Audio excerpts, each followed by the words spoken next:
السؤال الثالث: من كان عليه دم لانتهاك الإحرام فهل هو مخير بين الدم والصيام والإطعام؟ وإن كان مخيرا واختار الصيام فهل يلزم أن يكون متتابعا؟ أما من انتهك محظورا من محظورات الإحرام سواء كان انتهكه عمدا سواء كان بعذر أم بغير عذر فهذا تجب عليه الفدية، ففدية من صيام أو صدقة أو نسك.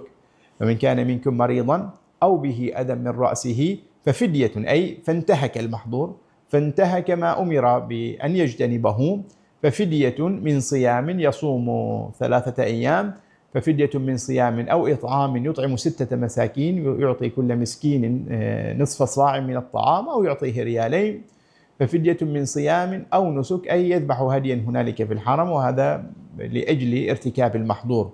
وإن أراد الصيام فهذه الآية قالت ففدية من صيام، وهذا الصيام جاء مطلقا هنا فلا يلزم فيه التتابع.